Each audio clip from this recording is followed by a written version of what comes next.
Sveiki sulaukę verbų sekmadienio. Šį sekmadienį bažnyčiose girdėsime net dvi evangelijas. Pirma evangelija tai yra verbų sekmadienio evangelija kaip Jėzaus šlovingo įžengimo į Jeruzalę evangelija. Antroji evangelija, ji jau vadinasi kančios istorija, kurioje pasakojama tai, kas nutiks vėliau, po keleto dienų, po šlovingojo Kristaus įžengimo į šventąjį ir didingąjį Jeruzalės miestą. Laiške Filipiečiams apaštalas Paulius sako labai aiškiai tai, kas kiekvienam iš mūsų yra Jėzus Kristus. Jėzus Kristus yra viešpats.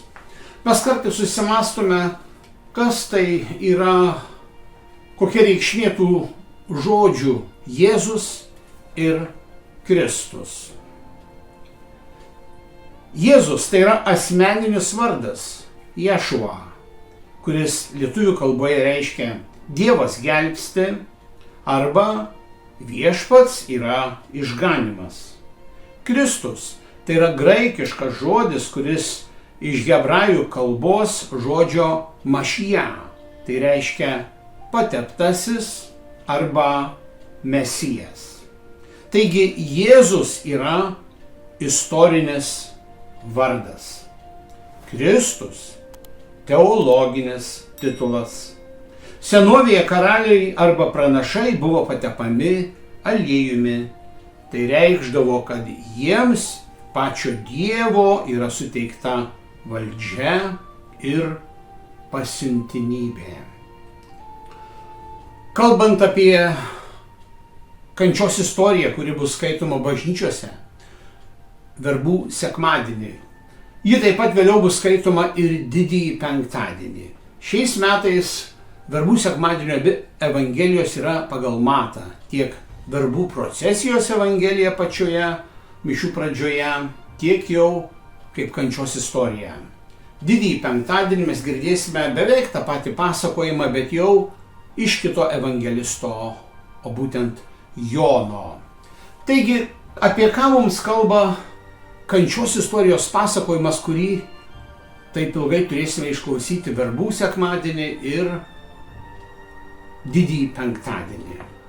Jis kalba apie tai, kad, mieli tikintieji, šiame gyvenimo kelyje mes esame turbūt tik artistai. Esame teatro veikėjai. Galbūt kai ką tas nustebins ir kas nors man pasakys, kaip tai, žmogus tik statistas, tik artistas. Kartais atrodo, kad taip. Esame tik artistai, nežiūrint kokias svarbias pareigas galime užimti. Ar tokias pareigas, kaip kad kančios istorijoje girdėsime Pilotas,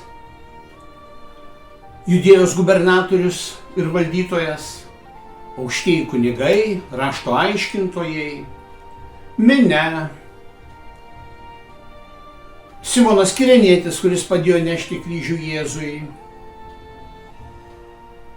Taigi, pasirodo, kad mes kiekvienas kartais gyvenime pasirenkame vieną ar kitą rolę, vaidmenį. Bet kaip yra svarbu, kad pasirinktume gerą vaidmenį ir teisingą. Bet nežiūrint to, galbūt tas nugąsdino pasakymas, kad šiam pasaulyje esame tik artistai ir čia yra tik teatras, bet reikia neužmiršti pačio svarbiausio. Bet viso šito mūsų gyvenimo teatro režisierius yra jau Dievas. Ne žmogus, o Dievas. Todėl tai suprasdami, mes visuomet turime suprasti, kaip yra kiekviena mūsų gyvenimo rolė laikina, ji neamžina ir kaip svarbu yra ją išgyventi teisingai, prasmingai ir vertai. Man čia prisimenasi labai garsus airių dainininkas, baladyrius, jeigu taip sakytume, jisai puikias baladės yra išdainavęs, nuostabės. Kristi Hennessy. Jisai jaunas išvyko uždarbiauti Londoną, dirbo statybose ir tik vėliau jisai, kai pradėjo dainuoti, staiga jie aplankė sėkmė ir jisai tapo labai didžiu dainininku. Bet tuose jaunystės metuose teko sunkiai dirbti statybose. Ir tenais jis, nežinant savo ir daugeliui, kadangi dirbo sunkius juodus darbus, dirbo su asbestu, tapo asbesto auka, anksti susirgo ir gyvenimas jo pasidarė jau netoks linksmas, koks buvo iki to. Ir kai jisai atėjo pas savo daktarą su savo bėdomis, ligos istorija, daktaras jam pasakė, kad gal liko tau gyventi dar 2 mėnesiai, gal 3, neilgiau. Tada jisai atsistojo ir išėjo iš to kabineto. Pradaręs duris, jis su pirštu bakstelėjo ant durų esantį užrašą ir daktarui pasakė: čia parašyta daktaras, ne Dievas, daktaras, ne Dievas. Ir išėjo. Ir žinote, jisai buvo labai dvasingas žmogus, jis daug meldėsi, gydėsi, be abejo suprantama. Ir dar jisai nugyveno 8 metus. Taigi, mes kiekvienas turime prisiminti, kad savo gyvenimuose, ir kai girdėsime tą kančios istoriją, kad kaip kurie tenais veikėjai, kaip aukštieji kunigai ir kiti, save prilygino vos ne pačiam Dievui, teisdami nekaltąjį, teisdami Dievo sūnų ir jį pasmerkdami. Mes turime būti labai jautrus mūsų supančiam pasauliui, labai jautrus kiekvienam gyvenimo įvykiui. Nes Dievas nekalba mums taip, kaip kalbame mes vienas kitam, kaip kalba žmogus režisierius, kalba aktoriui. Dievas kalba kaip Dievas. Jis kalba per atsitiktinumus, per širdį, per sąžinę ir per protą. Ir per visą aplink mus supantį pasaulį. Pabaigai norėčiau jums dar pasakyti, kad mes, kai verbų sekmadienį išgirsime tą pirmąją, trumpąją Jėzaus šlovės evangeliją, kur pasakojimas bus Jėzaus garbingas įžengimas į Jeruzalę. Ir ten bus toks momentas, kad Jėzus mokiniams pasakė: nueikite ten ir ten, rasite asilaitę ir asilėlį. Taigi tą asilę su asilėliu atveskite man ir kai atvesite, aš tada jodamas ant šitos asilės įjosiu į Jeruzalės miestą. Viskas taip ir atsitiko.